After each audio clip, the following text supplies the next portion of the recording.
Okay, thought I'd show this failed repair attempt at this Harley 1982 speedometer.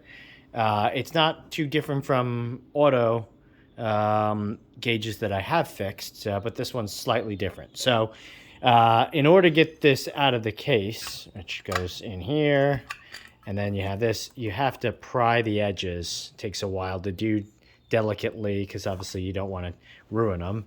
And eventually you'll be resetting them or resealing it.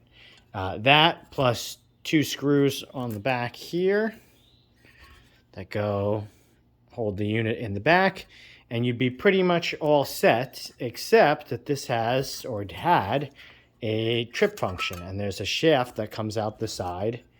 Where's the spot? Right here on the side of this. Big metal shaft, which I have in the other room in pieces.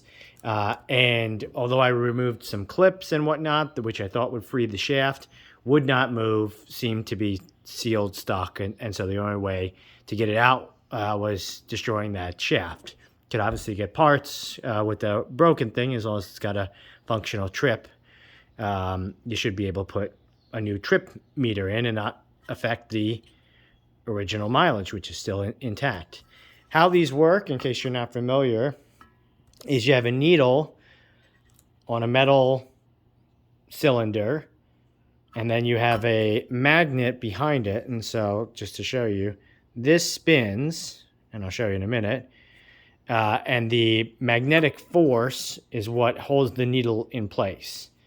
And so depending on your speed, and again, this is a 82, so it's a 2-to-1 ratio. That's what, runs this, runs the needle. The actual mileage is gear driven. So in my case, I was getting accurate mileage changes, and I can show you that, but I wasn't getting any speed, or at times I was getting a little bit, and now it's dying. So usually what that means is the magnet has given up the ghost, or there's something in between, because these things aren't actually touching. It's all done by magnets. So you can see the needle, and that little tab is the reset point. And so in the past, I have tried to recharge the magnet. That hasn't worked. What has worked really well in my Dodge van is I've put a strong neodymium magnet in the perfect place where it basically stands in substitute for the weakened original magnet. And then this thing takes off. It works perfectly. In this case, I'll show you. I'm going to have to pause this and get the drill going, but... Okay, so now we have, obviously, the drill going. It's got the correct bit. You don't typically want to do this. And what you'll see now is it's going slow, because this thing is a home drill. Let's see if it's very slowly. Can't do much about this speed. This thing's a piece of junk.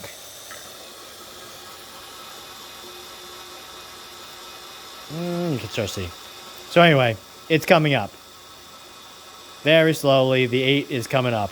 And here it comes. Yeah. Anyway, you get the idea. So the issue, or the reason it's turning mileage, is it's gear driven, but obviously the needle's not moving, so there's just not enough magnetic force between the two. I've cleaned everything, lubed everything. Doesn't care, doesn't matter. Tried to use another magnet, try to do some recharging, or at least see if it'd be affected. Doesn't seem to matter. I have tried this on a much higher speed, obviously, because that's pretty slow. So, and again, you can hold the needle and tap it, and it'll stay out, but it just won't read. So, in this case, we lost the trip function getting it out, because I don't think these are really meant to be serviced. And we seem to have a magnet, and just based on placement, because there's no clearance, there's no room in there, we're not going to be able to do any sort of substitution or repair. Most of this stuff is done with rivets. It's plastic gears and rivets.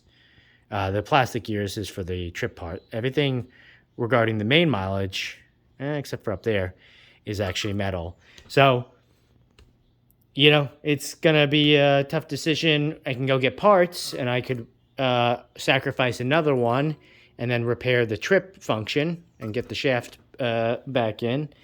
But that's still not going to help the needle. So might just have to do a replacement.